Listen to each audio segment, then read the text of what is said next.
Yeah. Good evening, everyone, and welcome to another episode of the Discourse. I am your host, Brandon, and that was definitely not done entirely for show. My producer caught me by surprise a little bit. There you go. No, but we have a great show planned for you tonight, and I hope you can all enjoy it. And helping me put together that show and provide this wonderful, wonderful service is my lovely team of people.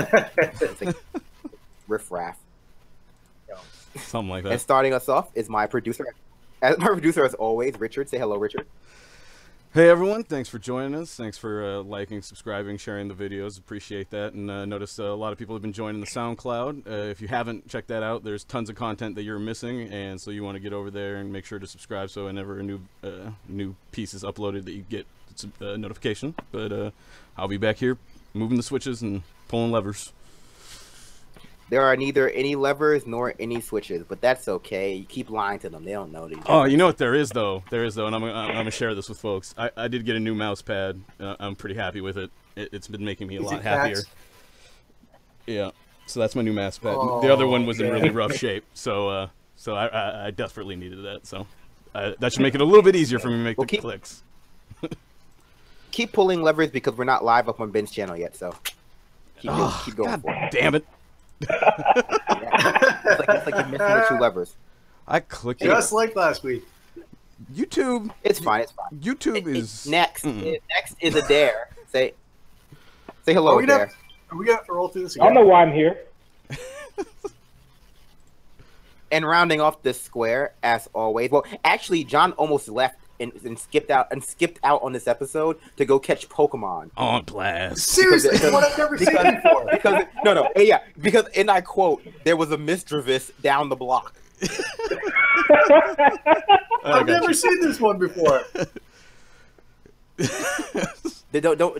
Don't expose your shame to the audience. I'm not ashamed of playing Pokemon Go. You should be. Anyway, why? Because we talked about it before. We've talked about the problem with Pokemon Go before, and I don't want to get into them again. And maybe this is just like me and my neuroses, but like the issue for me is that I don't want to imagine a world where Pokemon is real. It's and I don't mean like Pokemon is real in the way that Ash Ketchum is going around trying to catch 151 Pokemon, become Pokemon Master, and whatever. But like, I don't want a world in which like animals who can control the elements are transposed into our world, and like we have the exact same problems, but like exacerbated and filtered through like the lens of Pokemon. No. Can you picture like McConnell just going, Gengar, eat them? We're going to have this conversation in the second half of the show. This is the second half conversation. Second in the SoundCloud. Because here's the thing. It's going to be great. Here's the thing. Because in Pokemon moving forward and not talking about Pokemon on the show, that's not the second half. It's a simple point. My point would be this. No. My point is simple. I'm going to move past it immediately. The point I'm trying to make is that in Pokemon world, the police use Pokemon to solve their problems in place of guns. And can you imagine how depressing police brutality videos would be if it was Pokemon instead of guns? I mean, they're already depressing, obviously, but like the added element of like seeing some like black dude get like killed by a Blastoise is just too much for me to handle. And that's all I think about. So we're gonna. Let's move forward and talk about. We're moving forward. So a lot of stuff happened since we were last together. And some of it we're not going to talk about. Like we're not going to talk about today. We're not going to talk about the Trump is in a Twitter feud with Mika Brzezinski. I don't care. I don't know what the impetus for that is, and frankly, I don't care to discuss it. Even though I spent like 5 minutes talking about Pokemon, like a theoretical world where Pokemon existed in some sort of racist society. That was not beneath me, but Trump's Twitter feuds are. What I do want to talk about though is the what's on the docket, actually? What's on the docket, Rich? We got the NRA ad. We've got the AHCA. Yes. So we can start with the ad. That'll help. I blocked out the NRA ad.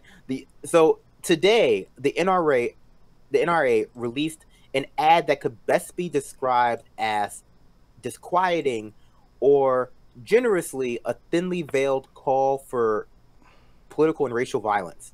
And so I want Rich play the ad. It's with Dana Loesch. Dana Loesch. Yeah. All right. Play that. I want people. But hear it. We won't hear it on their side, but everybody else will, so here we go. They use their media to assassinate real news. They use their schools to teach children that their president is another Hitler. They use their movie stars and singers and comedy shows and award shows to repeat their narrative over and over again.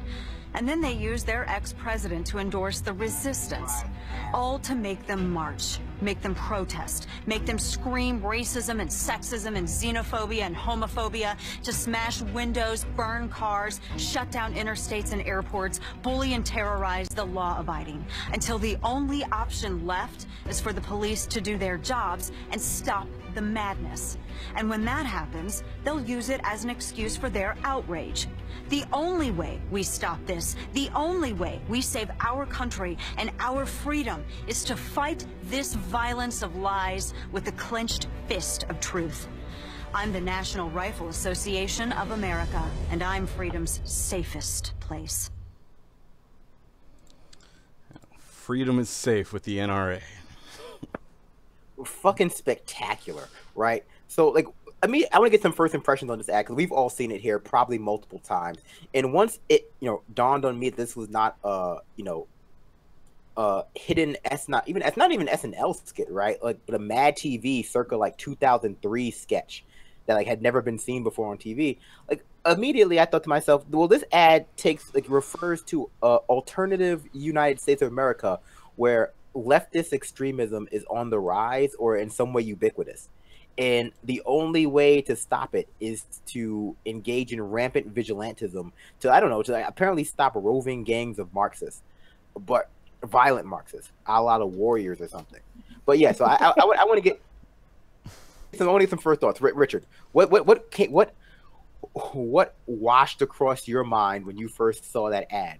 Oh, well, I've seen a few of her ads, like just coincidentally with this one, there's one with her in a leather jacket saying "Moms like me," and that ad was pretty impressive as well. So it's not unusual from the NRA, but it was I think it was especially calling for violence, not just against, usually they're talking about thugs or violent ruffians in general, but they conflated that with the left a lot more in this ad than in the previous ads, and it seemed to be a lot more about the propaganda angle and made a lot of accusations that I don't think seem founded, but we can dive into that a little bit more. Well, I mean, we definitely... Is it not unusual? It feels much more blatant than it normally is. Like, this was an obvious call to, like, political and racial violence, was it not? I feel like let's not miss the word. It's appropriately toned for the Trump atmosphere, I think, in that in a country where Trump is president, I mean, that's the appropriate NRA at the level for the NRA. I don't even know that's if it's roughly where Trump. I'm at. Like I feel like that's the appropriate level for the NRA, at least what the NRA has become, right? Like, so it is not what it purports to be, which is this kind of group that's out there just right, as opposed to this violent political arm of the hard right parties in this country. And I say hard right parties in plural because a lot of times they go a lot further than your mainstream Republicans do, and they appeal to a lot of these alt-right, whatever you want to call them. So no, like this is par for the course. I mean, this is literally what I would expect out of the NRA. Well, I mean, the NRA it's a violent political organization. Let's call it what it is. Well, I mean, I struggle to call the NRA like a far right group, and here's why. No, wait, I'm not calling them a far right group. I'm saying that there are things that they will purport that will go further than your typical Republican. I think they appeal to far right groups, but I don't think they are necessarily a branch of the Richard Spencer. That's where I'm at. I don't think the NRA is any kind of ideological group as it is right now. I think they purport themselves to be some sort of like constitutionalist group, but really they're just the lobbying wing of the gun manufacturers. That's all they are. And when they do things like this to appeal to political and racial anxieties in America, it's not because they have any particular, I don't know, they might have particularly political leanings, but this is all about making money. Because we know when it comes to making money, like what's a great way to make money though in this environment, and that is people's political leanings. Like who's typically a member of the NRA? Oh yeah, I mean, real about it, and a lot of people. I mean, no, definitely, exactly. Like this appeals to their key demographic buyer, right? Like we know what drives up gun sales. We know how, and they even make a call back to Obama in this ad, right? They call back the previous president who did more to sell guns in America than pretty much anything else. More guns sold under Obama than any previous president, and probably more guns like hate groups. Go ahead. Go ahead. Like listening to that rhetoric, they say our president and then their former president. Yeah. Like they make this, like they make that really distinct. They're like, these people are not actually Americans. This is like the black guy. He wasn't your president. This virulent racist who's incompetent. This is your president. That black dude, nah, we don't know him. There's a very big us versus them mentality in that ad, and of course we have to situate this ad in the aftermath of the Steve Scalise shooting, right? Because I think that it's fair to say that this ad is drawing on that same sort of the same tone that a lot of Fox News has been putting out there, where it's just like, leftist extremists are violent and they're on the rise. Of course, this exists as in stark contrast to the other narrative, which is that leftists are special snowflakes who break in under even the most simple and soft of criticism. But obviously this is their narrative, that leftist extremism is on the rise, and the only thing that's going to stop leftist shooters are going to be right people, people who are on the right who are going to defend America against those sorts of things. Like, I don't think this is. I know. Just quickly, another thing that jumped out at me was that it's craven. It totally dismissed all of the legitimate concerns from any of the groups that they're mentioning. So, like, Black Lives Matter has absolutely no reason to be upset with the police. The police are the only thing standing in between us and total chaos, according to this ad. And so that, when they execute Philando Castile or when they kill another person on the streets, that's just them protecting freedom. And so they have to stand with them. Stop catching Pokemon. I just gun sales are down. That's what it is. And this, like you just said, with the shooting that happened with Steve Scalise, with everyone coming out and trying to make the horseshoe theory real and pushing on, the fact that leftists are violent extremists using pictures of Antifa, this is speaking to that demographic, the demographic that has more than one gun and is continuing to buy stuff. I mean, the NRA doesn't represent all gun owners. It represents the gun lobby, as Adair said. That's what they are. I mean, if they represented gun owners, they would be pushing with, 80% of gun owners believe that we should have more responsible background checks? They used to, too. They used to as well. The NRA, prior to what they became right now, they used to push for sensible gun legislation, like expanded background checks. 80+% of NRA members believe in sensible gun regulations. But we know now that they are, again, the lobbying arm of the gun manufacturers, right. And so they appeal to the hatred that exists in our society to sell guns. Right, and that's what I saw. I mean, when I immediately saw the ad, one of the first things I did was I wanted to try and find out what gun sales were doing in the past quarter. And from the basic information I could find, gun sales in the U.S. are down. So that's what this is. This is using fear, as they always have, to try and push sales of guns. And I like the fact that, like you guys said, the previous president and trying to distance themselves, they made more money under the previous president than they ever have. And not just because of domestic sales, but keep in mind that a lot of these gun manufacturers also make small arms that we then turn around and sell overseas. So this is an international business. Of course. I mean, not only that, but we also have to situate in the fact that, they directly reference protesters, right? They are actually appealing to stuff that's going on in the zeitgeist of society. This sort of Antifa action, but not only Antifa, but also just like when protesters are blocking the road. Like, why do you need guns for that? Because but of course, I mean, the literal ideation behind that is it's easier to shoot people than it is to run them over. Meanwhile, they're pushing back protest laws to make it illegal for people to run them over with their cars anyway. Yeah, right. So I mean, it's one of those things because running people over is a legitimate reaction to being stuck in traffic, but stopping traffic because your rights are being systemically abused and people seem to be going on with their lives anyway. That's absurd. That's an overreaction. Well, it depends. Are they stopping traffic because the white person died? That's your litmus test. That is your litmus test. Yeah. I mean, it always strikes me as so disingenuous when we have these conversations, whether they be. And so I guess if it was just the NRA, I wouldn't really care, right? Because the NRA, like I said, they're craven.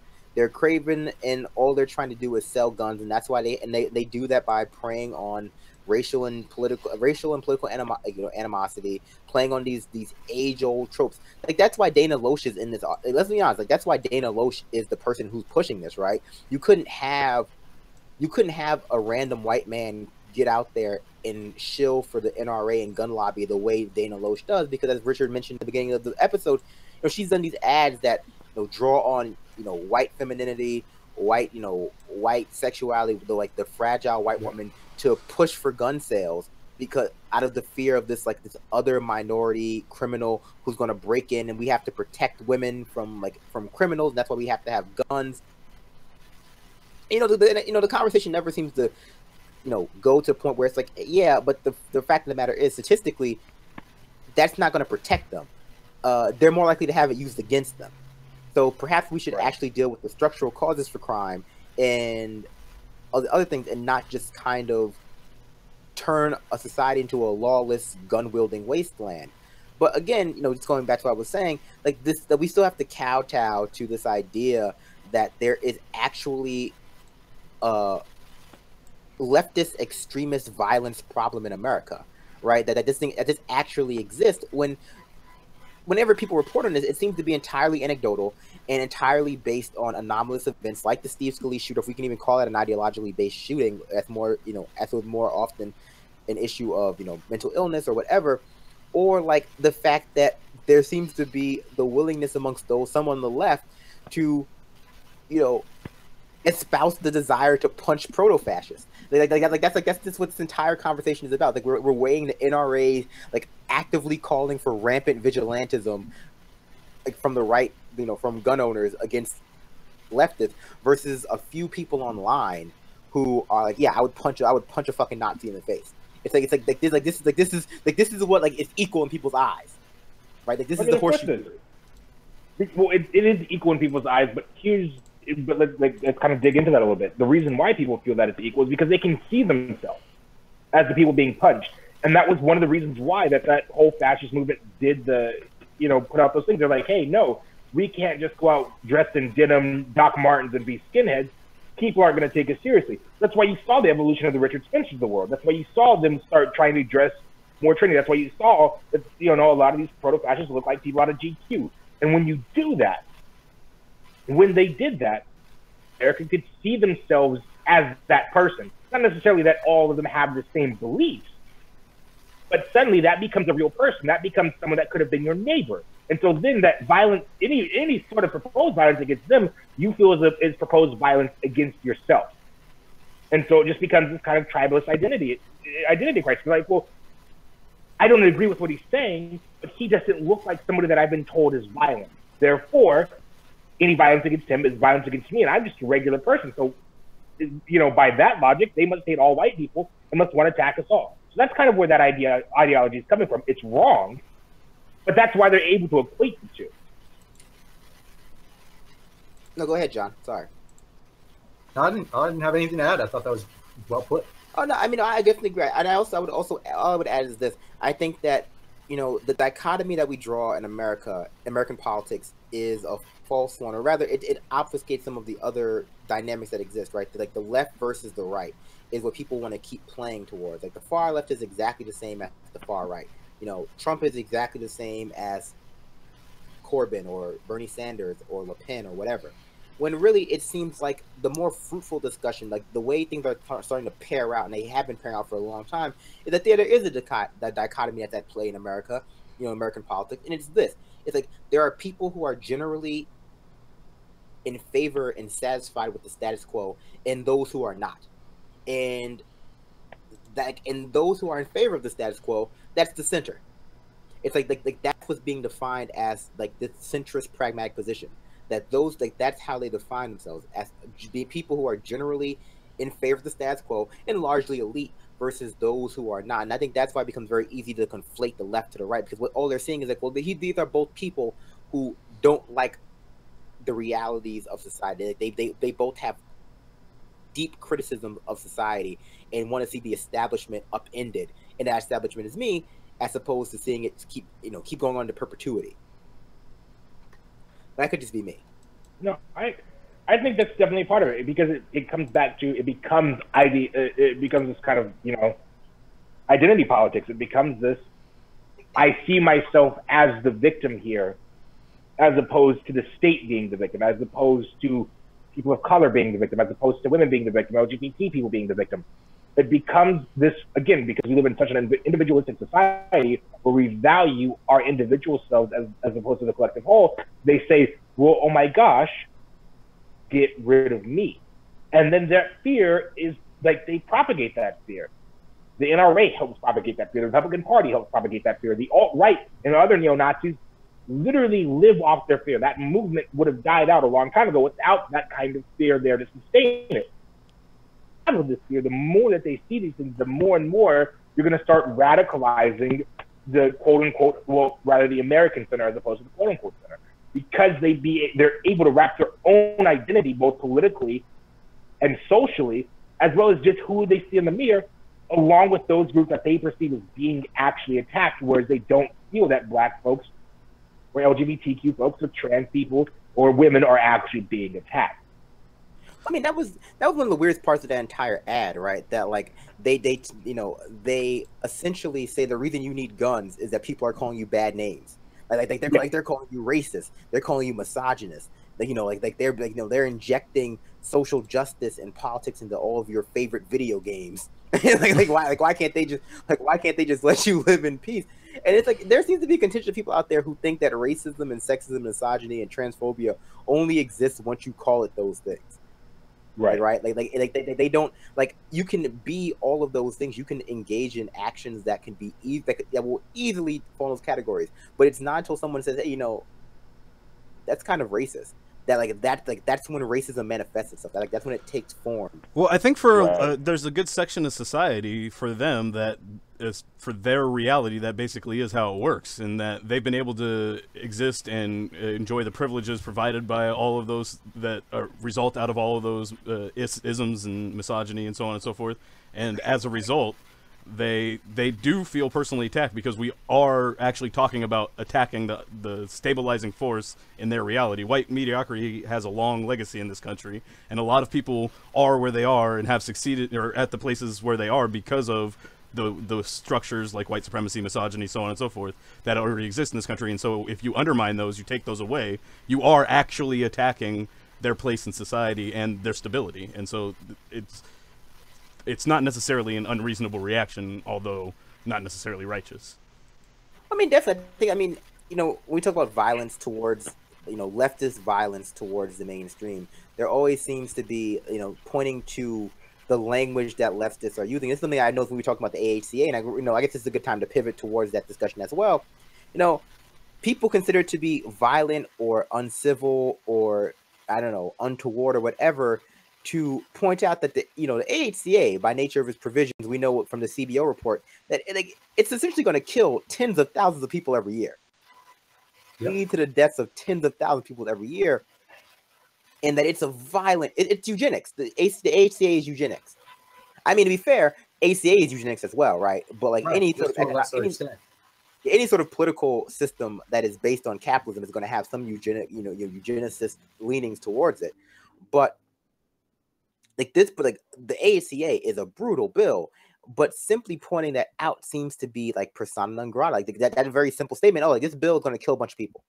Like that's viewed as violent rhetoric. But I know you want to get in there, John.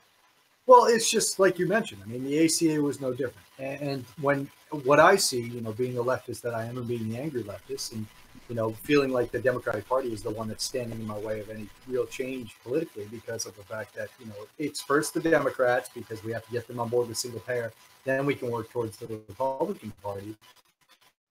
But pointing out that the ACA killed versus single payer or anything along those lines, and automatically they start going into discourse policing, where it's a matter of you're not being polite, so we're no longer going to view your point.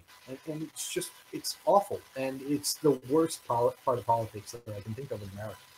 But discourse policing, like this idea of tone policing, and we talked about this on the show on Tuesday, or maybe Monday with Michael. It's like that is such a pathology of the center that doesn't exist in any other part of the spectrum. It's like people pretend like that's like that sort of I guess they call them snowflakes, right? That's that sort of obsession with language and respectability as it comes to language is a general thing on the left. It really isn't. It just simply is not like that. That's the pathology of the center. Like the caring about tone and dismissing your, or rather the desire to dismiss your argument if your tone is off or if you don't use the right words. It's like, and that's just respectability polished by another name. That's just okay. Well, I was going to listen to your point about this bill killing 28 million people, but because you actually, you seem to be very upset and very aggressive about it, I guess we just have to kill 28 million people. Like no one, no one. I'm laughing because that's literally the mindset of so many people. It's not the mindset. It's the excuse. It's an excuse. I feel like it has to be a mindset because nobody in their right mind would sit there and be like, I don't like how you're talking to me. I'm gonna let 22 million people die. Like, but it's not a matter of like them saying internally, like I'm gonna let these people die. It's more along the lines of, well, I don't have to listen to your point because you said the word fuck. Or you called me a monster, so I don't have to listen to your point. And it's like, no. I get that. I'm just like, just to Brandon's particular point, that's the thing. The AHCA is bad, and they don't like the way you're talking. That 22 people can die then. See if I care. Like, how petty can you be? Yeah. I mean, I could be that petty, but I don't value human life. I just find it weird when people say they do value human life, and they're like, "Oh, well, I don't really, I don't care if 28 million people die." And it's just like because they're not conceptualizing that way. They're conceptualizing the AHCA as some sort of like bargain that had to be struck when it really didn't. Right. And I mean, like Bruning did that wonderful chart that he put out that shows that the AHCA over the next 10 years, based on average deaths per year of people who are uninsured, is going to kill 626,000 people.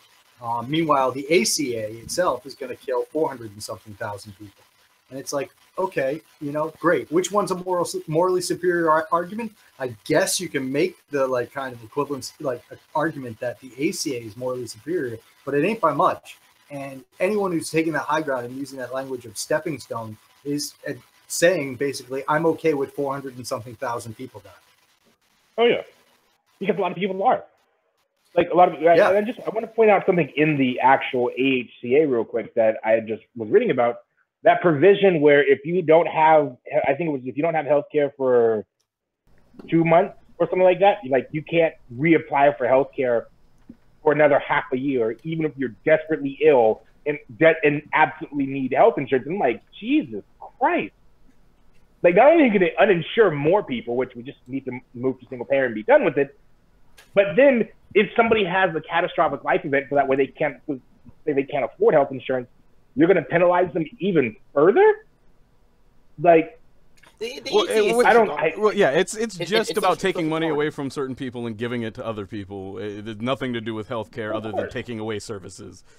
Yeah, but go ahead, Brandon. But there's people that are arguing for it. There are poor people arguing for this, and and the Democrats are like, well, I mean, these Republicans, I don't know if we're going to be able to beat these Republicans in 18. I mean, they're just so fearsome with their, offering to take away people's health care to give billionaires and billionaires tax cuts. They can't beat that. Well, I mean, listen, the Democrats cannot come out strongly in favor of single payer health care because, as a wise man once said, a wise political scientist once said, otherwise known as Maple Cocaine, I think his name is Dr. Cocaine. Dying early from preventable diseases is very popular in swing states. I think that's a very popular thing in swing states. There's nothing people in Ohio love more than dying of preventable illnesses. And so, coming out strongly in favor of single payer would be a death. It would be just death. To me, that's an indictment of generations of politicians, of people leaving our society in disrepair and our infrastructure matched by our social structures, in the ineptitude and the terribleness with which they're constructed. And so, I don't understand how we look at our politicians and we don't hold them responsible at all for leaving our population so ill-prepared to run a democracy. Because every single person that really gets to talk to one of these politicians and actually get airtime is talked to by one of these fucking haircuts on TV who don't ask any tough questions. I mean, we have a systemic problem, and that systemic problem is the fact that all of the institutions that we value have been corrupted by capitalization. So now every single person who would be in a position of power to ask any of these politicians a question, like we've been talking about, like put it into real terms. Like, are you in favor of 626,000 people dying over the next 10 years? Because that's what the AHCA does. None of them will do that. Not a single fucking one of them has the balls to do that because, like Brandon said, the institutions behind them are not in favor of single payer, which is the only solution to that. We know that there was the option on the table for the governor of of California to sign a single payer bill. It was in front of him. You know, the supermajority in California, Democratic governor, make single payer happen. That's the best way. That's the best way to resist Trump. Sure, like, you know, and Trump care. And again, I resist calling this bill Trump care because I think that really erases how GOP this bill actually is. And positions it as something that is like uniquely Trump or the result of Trump being president. Like, I think this bill would have looked exactly the same no matter what. Like, if John Kasich was the president, if Jeb Bush was the president, this bill would have looked exactly the same. Right, and you know, more or less. And that gets back to my point about the haircuts, is the fact that, you know, it was the Speaker of the House of California, Rendon, who decided to table it, even though that was the portion where, and he said because it doesn't have funding and it doesn't have a budget attached to it.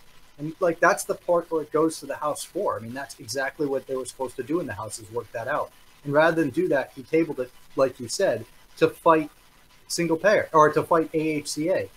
And not a single person in power and media asked him, what the hell are you doing?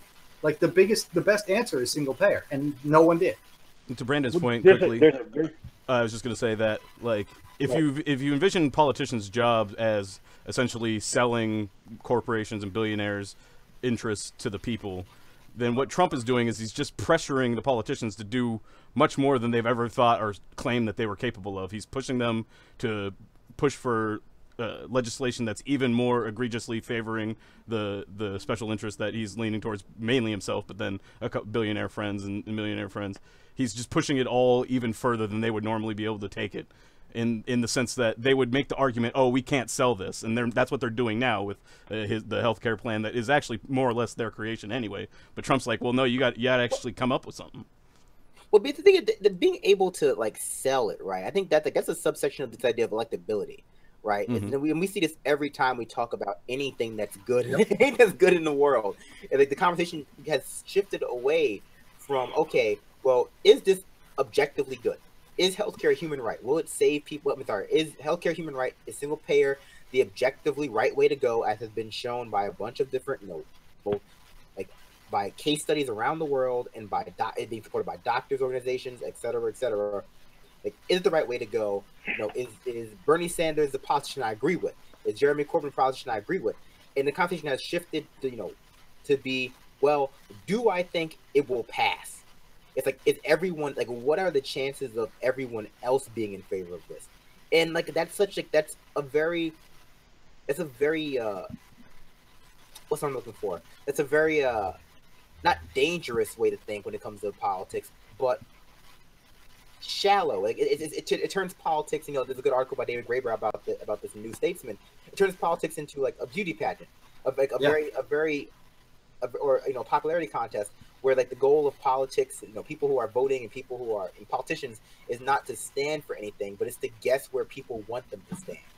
But it's like some weird twisted version, because like there's some vague threat of the AHCA passing with less than 20% public support, but with you know, massive public support of with massive public support of some sort of single payer system or something like that, and Democrats with a 60-person majority, they barely got the ACA passed, just barely. And like we're with Republicans talking about stripping all of this away, doing all of this damage, and doing it with 50 votes, and or threatening on the verge of passing, although I think it never really had a chance just because it was so unbelievably horrible. But they even put their name, they even let it come out. They let this be associated with the Republican Party at all. This is the Republican Party. This is the Republican Party. Yeah. Like, go ahead, Adair. Like, here's the thing, and this is what I've been trying to say, is the fact of the matter is you don't run for things. You don't run on having passed things, especially as Democrats. You don't run on, hey, we're going to get single payer passed, saying, well, hey, we're going to, because here's really what they're doing, is they're focusing, at least with the AHCA, is they're focusing on the next election. They're focusing on 2020. They're focusing on Donald Trump's hopeful re-election campaign. And the thing about that is that it's politically, it's more expedient for them to say, well, hey, 22 million of you lost your health care under this guy, so why don't you just vote for a Democrat? It's that thing that we've talked about over and over again, is that they want to let things get exponentially worse before they even try to begin doing something that's going to get better. And to talk to Richard's point, I'm 100% with you. They should have passed single payer in 2000, whatever it was, 2009, 2000. Yeah, okay. 2009. They should have done it then. They had a supermajority in Congress, but again, Democrats don't want to pass things. They don't want to run on, hey, we've done these good things. That's why they've lost 1,000 seats. That's why they continue to lose seats while Obama was in president and popular. They continue to lose seats because they did not work hard enough. They didn't run on, well, we're doing these things for you. They're running on, well, we're timid, and they're running on being the adult in the room. And that's not a winning position. Republicans are going out, they're giving red meat to the base. They're telling these folks exactly what they want to hear. In some cases, in other cases, they're telling them exactly what they're afraid of. And they're using these kind of straw man arguments, saying, hey, guess what? I'm the big, strong dude here, but this little wimpy Democrat, they're not going to do anything to help you out. There's a fundamental issue with the way Democrats do politics to begin with, let alone the fact that they just don't stand for anything. They cannot pass anything because passing stuff is counterintuitive to what they want to have done.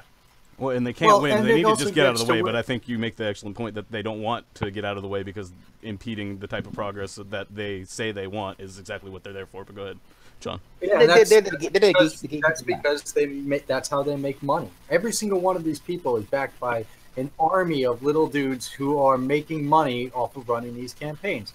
I mean, you look at Ossopp's campaign and the email people, what was it? Mothership? What was the Mothership? Yeah, Mothership is now working for AstroTurf Stash. Like, you've got these people who are going from these campaigns to campaigns and making money. Don't want to jeopardize where a lot of this money is coming from, and that's why, you know, when you see popular support behind legislation like the AHCA or the single payer, they don't want to push that because that means that they're going to lose a lot of money. And it's not just money from, you know, the insurance companies; it's also Wall Street who's heavily invested in this. So you're going to lose money. A large section of the economy or let's say the economic elite is going to be against any form of single payer. And the Democrats are trying to play a brinksmanship game where they're going to say, well, we can't push something that would be popular and work. So let's see how bad it can get. That way we don't have to run for what's popular and will work. I mean, Democrats are positioning themselves as being the one thing standing between us and certain doom. And they're pushing us towards a crisis management form of politics that we're largely existing within. So not only has politics become like this popularity contest where we're all trying to guess what everyone else is going to vote, and that's being colored by, mainstream media gaslighting, but it's also a situation where, people are being admonished for thinking long term. Like people are being admonished for thinking not only about like the current future, the immediate future, but thinking about like, okay, well, 10 years from now, what do I want the world to look like? Like we're trapped in this cycle of like constantly trying to stave off the apocalypse. And again, Trump might represent the apocalypse, but I think I stand by the point that we're going to get there one day anyway. Like I stand by that idea that eventually we're going to get to the apocalypse and it was going to be bad, and so we have to find a way to extricate ourselves from this cycle of like, okay, because let's be honest, like this whole thing with this whole theater about the Republicans not voting for the AHCA, a lot of that's to do with looking for specific handouts for their state. A lot of that's to do with hand wringing over the fact that this bill is 20% unpopular. Like, I'm sorry, it's only popular for 20% of the population because it's a death bill. Like it is a death bill, and frankly, if they don't find some way to obscure that, they might not be able to get the votes. The Republicans in the Senate, they want to vote for this. They want to vote for this bill. They do. But they also want opioid, money. They also want money for hospitals in Maine. They also want all these these little things. And more often than not, and not what they need is they need something to be able to take home and be like, well, this is what I got you with that, and that's why you want to continue to vote for me because some other senator wouldn't even have got you that, even though I'm really not in support of anything that you don't like in it. The only thing I really supported was this one thing you liked. that we They got want to for kill us. you, but they don't want to be punished for it. Yeah. They don't want to And be they should- punished for voting for it. It's really what it is. Good politics. I mean, you could. Anybody on this show, anybody at Progressive Army could go. Anybody probably watching this YouTube channel could slaughter a Republican in an actual election that was fair. If you go in there, I mean, because you can. All you have to do is hammer home the hard numbers, the hard facts. This is what they voted for. This is what it did to you at the local level.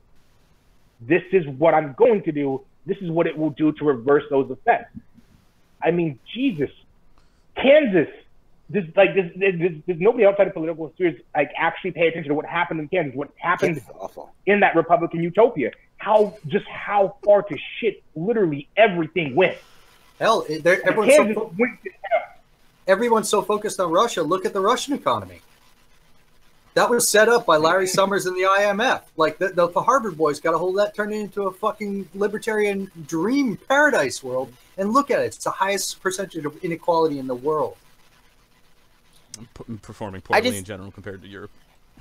I just want to really two things, right? I want the Republican Party to have to wear this bill, and I don't want like the little bit of hand wringing over whether or not they're going to vote for it to be viewed as anything other than theater, and worrying about whether they will get elected or not. Like if they get reelected or not. Like if they could do these tax cuts and still get reelected, we wouldn't be having a conversation. Nope. Like, but you know, the cuts to Medicaid are brutal. Like the cuts to some of these services, it's going to leave a lot of their states people uninsured. Like this is the kind of bill that might cause Republicans some seats in the Senate. Some people their seats, some of the most vulnerable seats, like Ted Cruz. But this is not about their politics. This is not about the politics of the party. This is not about their personal morality. This is not about their view for the world. This is really just about, like, can they keep their seats? And frankly, this fight, I don't think this fight's going to end. Even if this bill doesn't get through, they're going to try to push another version of it through. Yeah, I think we're going to be seeing versions of the AHCA for the next 4 years. This battle's going to be going on into perpetuity, like the unless they repeal can of the come to terms. AHCA. We'll just get one every few weeks, basically, and except it won't actually end up anywhere. Yeah, I think we're gonna be finding that for a long time. We're gonna be calling our senators asking them about to kill us for a good long time. You know, as long as they can keep it running, because it keeps us distracted and keeps us from focusing on the other issues that we need to be focused on, or like presenting alternatives like single payer. It was interesting. Orrin Hatch, when confronted with it, said if they didn't pass this, that we're just going to get socialized medicine, as if that was a bad thing. But yeah, like, so it seems as though like he's conceding to something, but to who? Is he just calling the AHCA socialized medicine, which is very possible, or is he saying that that he's aware of the momentum on the ground for some sort of socialized solution? Well, we know at the Kamala Harris rally, the DSA was chanting single payer at Kamala Harris. Yeah, and there was a whole bunch of people when I think it was Weigel or Stein tweeted that a whole bunch of people were screaming at the DSA people about trying to silence a minority woman. Well, yeah, I mean, like it's frustrating, right? It's frustrating because there doesn't seem to be any way to win this fight. Like organizing for single payer seems to be, people have been conditioned to just accept the scraps of the Democratic Party. And, you know, we go back to the conversation like, well, either 600,000 people are going to die or 400,000 people are going to die. But people have been conditioned to believe that those are the only two choices, because the idea that 0 people die from preventable illnesses, which is a reality, and, you know, not actually 0, but functionally 0 people die from it. But not only 0 people die from preventable illnesses, but 0 people go bankrupt from preventable illnesses, right? Or from medical treatment. 0 people lose their houses. Yeah, so that's a reality in most of the world. That's a reality. You know, most of the world, they don't understand the notion of pre-existing. It's our Americentric view on everything. Yeah. We think that however it is in America must be the best it is in the world for everything. And because most people don't leave the country, like, because people don't actually experience other countries. Well, what I was saying is Syria has single payer, so.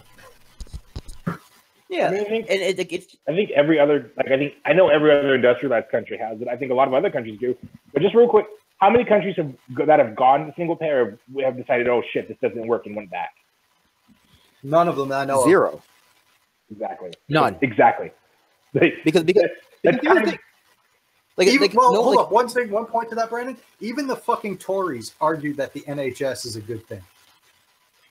The Tories are for free. Well, at one point, we're for free public college education. Theresa May kind of shit all over that. But, like, literally, our hard left politicians in America are super hardcore conservatives, like, literally everywhere else. Yep. America, and you will, like, and this is just talking to friends from outside of the country. Even my Canadian friends think we're absolutely insane. And Justin Trudeau is a piece of shit. Yes. Like, Justin Trudeau is a piece of shit. But holy fuck, are our liberal politicians conservative? Yep. They're not. I mean, yeah, it's like that's a good joke on Twitter. It's just like when is when are people going to stop appealing to the? No, sorry. When are liberals going to realize that the reasonable Republicans are liberals? It's like when are liberals? When our Democratic Party stands going to realize that they're the reasonable Republicans, and the Republicans on the other side, like those aren't reasonable people. It's like, I have to assume, based on what Kat put out today about talking about, a whole bunch of policies that were capitulating to the AHCA. They put out a paper on that. Isn't it American Progress that they're counter to this? Yeah, they're counter to the AHCA. Actually, capitulated on some of the things that the AHCA is trying to do, and I have to assume that the Neurotandons and the political operatives of the Democratic Party understand that is the case. I can't think that they really do think that they're extremely leftist themselves. That they know they're not. So it's not a matter of waking them up to it, waking the politicians up to it, because I believe they know. It's a matter of waking up everybody else to the fact that these people are just Tories who are pretending to be something else. I don't know if they do think that. I legitimately do believe people like Obama thought they were leftist. I legitimately thought they considered themselves hard liberals. I really truly believe that, because America, again, we're such an egocentric country. We're so worried about ourselves. We're so smug in everything that we do. It's hard as a politician to remove yourself from that. And a lot of these folks, even though they have way more interactions with with foreign places and foreign governments and other things, and being able to go as being able to go and do things and just even exchange ideas with actual hard leftists, them as crazy radicals and things that would never actually work in a civilized country like America. Exactly. Because according to politicians, America is the only civilized country in the world. That's the only reason. That is how they view it, and that's why no matter what evidence we bring in, no matter what we do, until we actually start running true leftists, true people on the liberal side of the spectrum, these liberals in America are going to continue to think they are the epitome of liberalism, they are the epitome of leftism, even though they are really just Republicans. I mean, I agree with what Adair's saying right there. I think that, I don't think that they think they're not leftist. I think that they think they're as far left as you can go before you start becoming irrational. Like, I think that they think that their position is, and this is where, they serve as gatekeepers for the left. I think their position is essentially, well, in college, I was a bit more radical, I was interested in like socialism, and I was like a Van Jones Maoist and all other stuff, all other stuff. I read Assata Shakur and Franz Fanon and all other things. But as I got older and I happened to start working within like the political machine, I realized that, hey, those positions, they're not rational, they're not possible, they're not reasonable. And it's funny because as soon as I realized that and started speaking to that, I also started getting promotions and started moving up, and I started moving up the ladder. And and people around me, in that world also agreed that those things were just simply not reasonable and rational. I think that's how we have the situation where even when things have broad appeal, even when things have like broad popular appeal, they are still presented as though they're impossible. And if they're not impossible, politically speaking, they're impossible economically speaking. Even that's an excuse. Even that's irrational, because like the economics bears it to be false. Like we have leftist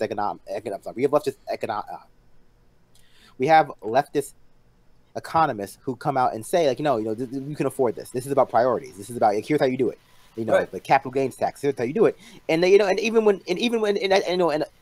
we're now at that stage, that final stage, right, where people like Corbyn are winning. Things like single payer healthcare cannot be ignored. And now you see articles coming out that are basically attacking the unwashed masses, from elites, attacking the idea of democracy. Because hey, you know what? It turns out when people start waking up, they start holding the elites accountable. And that's what's absolutely terrifying about the AHCA recently, is that they're starting. I don't know if are you able to hear me? Yeah, we're able to hear you. It's just really broken up and weird. Yeah. Huh. All right. I'll see. Okay. So what I was going to say is, that they're not even having leftist economists. Mark Blythe, you can argue, is somewhat left because he doesn't believe in austerity, but he's not a leftist radical by any stretch of the imagination.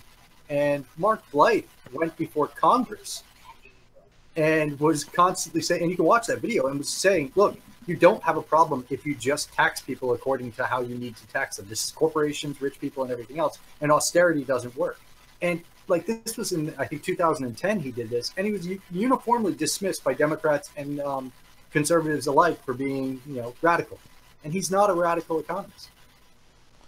Hopefully my sound's working a little bit better. Maybe I'll try this and that might help. But what I was just going to say is what's terrifying to me is that they're starting to agree. And you saw Republicans come out and say, oh, we need to be working with Democrats. Democrats saying, like Joe Manchin saying, we need to work with Republicans. And whatever they're able to agree on is going to be far more devastating than what the AHCA was going to be able to ever get actually passed with and meet the threshold that Brandon pointed out of being able to get reelected on statewide elections. Anything that both the Republicans and Democrats can agree on that's not single payer, that meets in the middle, like, oh, okay, well, it's not 600,000 people are going to die, it's not 400 people are going to die, it's 450K people are going to die, and here are some handouts for the opioid crisis in your state, and here are some handouts for the hospitals in your state. It's going to be devastating because it's going to have the air of bipartisanship to it, and it's going to give the illusion of broad spread, like widespread appeal. And that they made the ACA better, which is going to be something that probably wouldn't even actually be a result. You can't really make the ACA better, right? No. And I think that's really the the part that is not being harped on enough, right? The ACA was crippled from the start. Like there are a few things you could do to make the ACA better, right? One would be make the expansion mandatory. Every state has to do it. Every state has to do it, and the government has to fund the discrepancy, right? They don't. There can be no withholding of funds from the executive branch, right? To pay for low income subsidy. There can't be that withholding. B, put actual caps on insurance companies. Because a lot of their premiums are going up. Yeah. A lot of things are going up. Also, have a clause to be able to negotiate with the pharmaceutical industry. Those are ways you can make the ACA, actually more functional. But at the end of the day, it's still not going to get you to universal coverage, and which is still a step short of of healthcare as a human right, and that's where we need to be at. Right. And we can't even get that to be part of the conversation without being called radicals or unreasonable or the various other superlatives. I don't think anyone's calling people radical who want single payer. I think that is like a very, very small portion of the population that has a very, very big megaphone. Fair enough. I don't think that's a very widely held belief. I think maybe perhaps the Washington Post and the New York Times certainly believe it. I think unreasonable or like too wild of an expectation, I think might be a more common sentiment. It's like I'd like it, but that's just not realistic. It's not realistic. I think it's more widespread. Not dying is a pretty unreasonable expectation, I guess. Well, it'd be one thing. It'd be one thing if we lived in a country. It'd be one thing if we lived in a country where we didn't have where we didn't have Walmart billionaires with yachts like $150 million yachts. Universal healthcare won't guarantee you immortality, so it's basically so we might as well not have it. Boom. Where's my conservative contract? I just want to poll it. 60% of Americans, I think, right now support single payer. Yep, 46% of the GOP. But I think you're right, though, Brad. I think it is a small group of the population with a large megaphone. And I think that small group of the population is overwhelmingly the political class. Oh yeah. Right. So like we have the political class who's actually out there making rules, and they're determining what the narrative is going to be, saying, oh, well, most of you guys don't actually want single payer. Most of you guys don't actually want, you know, government-funded healthcare. But the thing is a lot of these people do think that it's a radical idea because it's so fundamentally outside of the system of capitalism. Capitalism does not want you to be healthy. Capitalism wants to make every dime that they can out of you. I mean, to be realistic, we don't even live in a country that's just right economically. So we live in a very authoritarian state. If you're a marginalized person, and you live in a very libertarian state, if you're a business person, right? Yeah. Like, it's go ahead.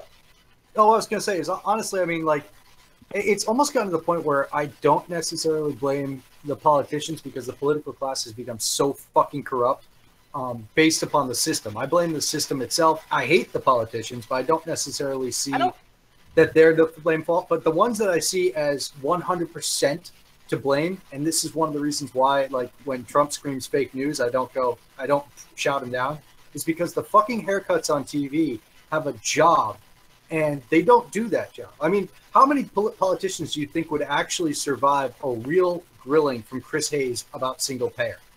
None of them. Not a single one. And he could do it, but he refuses to do it so that he can make $33,000 a day. And those are the guys that I see as making the conscious effort to sell the fuck out. And to me, it's a matter of, like you were saying, with the megaphone. The people who believe that single payer is not feasible are the ones with an abnormally large megaphone. And the people who are our media class are not doing their goddamn jobs and making it apparent to everybody else that is something that we should have as a right. I think we're constantly bombarded with materialism and being addicted to money and wealth. And so I give some... I think the addiction of power, money, wealth, and greed explains a lot of what seems like unimaginable or reprehensible or just disgusting behavior. And I mean, it works at the level of an individual who, you know, does something disgusting in order to score some drugs, and it does the same thing for the billionaire politician who does it to score a new yacht or to feed his addiction to zeros at the end of his bank account. So that's where I am as far as philosophically with people in power and what their motivations are.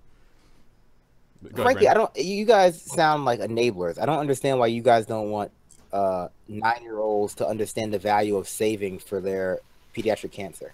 I don't understand. Like, I don't understand why you don't want a 9-year-old who has leukemia to start a lemonade stand and experience the joys of the free market, and, you know, in order to, like, ensure their survival. Did you know, like it's when I found out, did you know that GoFundMe, like, of the $2 billion raised on GoFundMe last year or whatever, like the over a year, $1 billion of that was for healthcare costs?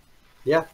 Yep. It's just that's the world these people want, right? Where people are forced to beg online for basic, like, and I'm sure another good portion. Well, think about all those wonderful jobs created at GoFundMe that wouldn't have anything to do if there wasn't those billions of dollars coming in. That's a national embarrassment. Yeah. It's like that. Like, that's the people talk about Trump being an embarrassment to America. No, that's the embarrassment. It's right. It's like you know, Trump is definitely an embarrassment. Don't get me wrong. But he's an overt embarrassment. Like, you know, like, do you realize the rest of the world laughs at America when they hear stuff? Oh yeah, did you know that in America, if you have a disease, you're forced to beg online for money to, you know, pay for healthcare? Well, and like there's a new Will Ferrell movie coming out where they start basically an underground casino to pay their kids' college like. But that's like the American dream now. Like that's become like the gig culture, like the work yourself to death, like, mentality has become just embedded in our popular culture. Don't you remember that advertisement by Fiverr about of the woman who was obviously depressed and suffering from like multitudes of sleep deprivation, and it was being glorified as this person is a go-getter. This person is gonna die of a heart attack at 35. And, you know, that's just the way things are. Yeah, but if you're not putting in 12-hour days, at least 5 to 6 days a week, then you're only just getting by. You're not really trying to move up in the world. That's where we're at. Yeah. That's, like you said, that's a stunning indictment of the American system. I just think people focus on the wrong things. And this goes back to my conversation about why we're not covering Mika Brzezinski's Twitter feud with Donald Trump or vice versa. It's because, like, I don't understand the value of that. Like, I don't understand, like, what, like, political purpose that serves. The people who vote for Donald Trump, like, they voted for him because he does stuff like that. Like you're not going to break up his coalition. And, like, the thing about it, too, like, most people don't care what Trump does on Twitter. Like, most people don't exist on Twitter or put any real stock into Twitter. It's just like that's the albatross of a very political elite. But like the people who voted for Trump, people who form his base, like don't care that he makes fun of Mika Brzezinski. It's like really all you're doing is you're goading the folks at like the National Review or people who consider themselves serious conservatives or serious Republicans. You're goading them and pointing out that they don't really care about the professionalism or the office or all those types of things. Well, I mean, like none of that really matters to them. All it does is it definitely serves as a way for like Republican stands, like your Republican senators, to come out and like admonish Trump for being unprofessional, but then like vote for their awful bills, but still get applauded by Democrats. It's like, did you know Senator John McCain, before he signed a bill that made it legal to waterboard like 12-year-olds, like came out and called Donald Trump like a douchebag for what he did to Mika Brzezinski? Like, what a hero of the resistance. Yeah, hashtag resistance, exactly. It's like you know that guy who voted for 100% of Donald Trump's appointees and all of his, like, you know, in his Muslim ban. Or I guess Muslim ban was executive order, but supports his Muslim ban. Like, yeah, that one time Donald Trump basically, what is he doing on Twitter now? It's so hard to keep up with. I don't follow Donald Trump on Twitter. I think it's a waste of time. I think that there really should be, and I've maintained this, and people think that I'm wrong, but I disagree. Like, everyone should unfollow Donald Trump right now on Twitter. It's like nothing, no information of value is coming from that account. All it's doing is serving to further his ego and make him feel as though like the world is watching him, which is what he wants. And ultimately, if you just unfollowed his account, it would do so much. It would if he just lost 1 million followers overnight, he would lose his mind. It's like if he just lost like 1 million followers overnight, like it would destroy him. Although of course he might do something crazy in favor, like, you know, in order to get more attention. So I mean, that's not the world's best idea, but still. Yeah, he bombed somewhere.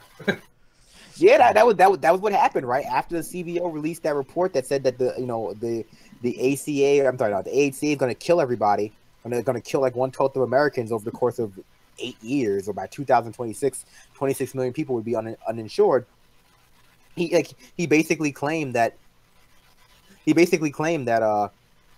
was Assad was planning a chemical weapons attack. Yep. It's like sick, and like, which sans any kind of evidence. And CENTCOM was like, "What? What is he talking about?" Yeah, it was the same day that Seymour Hersh was reported that the intelligence community was trying to tell Donald Trump that they had no solid intelligence that the last chemical attack was actually done by Syria. And that same day the report came out, Nikki Haley goes ape shit in front of the UN, starts tweeting about it and saying that, you know, next time Assad's planning on a chemical attack, there will be severe consequences. And next time any of the people in Syria are hurt, we're going to blame the Assad regime. I got to be honest with you. Like no one remembers that first chemical attack right now. Right. It's like at this point, no one remembers that first chemical weapons attack. It's just like that. That's already. This is the problem with, like, I don't know, our media culture and the way we engage in political media. It's like, even if Seymour Hersh, like, honestly, like, even one of the best journalists out there, he's the Pulitzer Prize winning journalist. Like, you know, multiple. You can believe, one of the only real journalists left. You can believe what he tells you. Like, you can believe that what he tells you is being told to you in good faith, that he believes what he's saying is true. You're not going to hear about his report in mainstream media. You're not going to hear that he said basically that the last attack can't be attributed to Assad.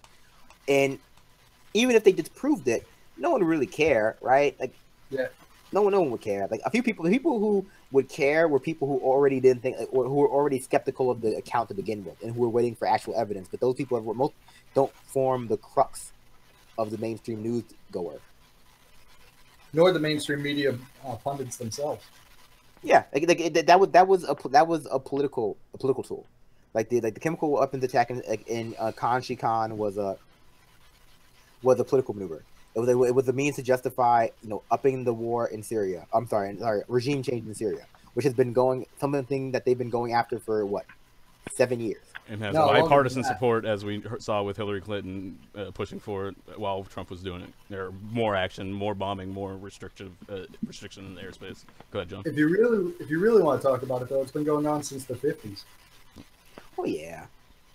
Well, we've covered a little over an hour. If you want to wrap up and head to the SoundCloud soon. Yeah, we should probably wrap up. Do it, and we'll do our second half off air. Take a little bathroom break. Thank you for joining us for this long. Sorry about any technical difficulties. Running a live show is quite difficult. That's why if you have a problem with technical difficulties, you should go over to SoundCloud, where the sound is much crisper and the girls are much cleaner. Wait, that's gross. That's gross. I misremembered a quote from a song. Yeah, I don't remember what song it it is is the quote either. I heard that I wanted to say, but I won't use that one. Take us out, Rich. Take us into the second half, the better half, the fun half. All right. Well, Where we'll talk about Pokemon Go. oh yeah, we got some good We're not. stuff coming up. You don't want to miss it. And we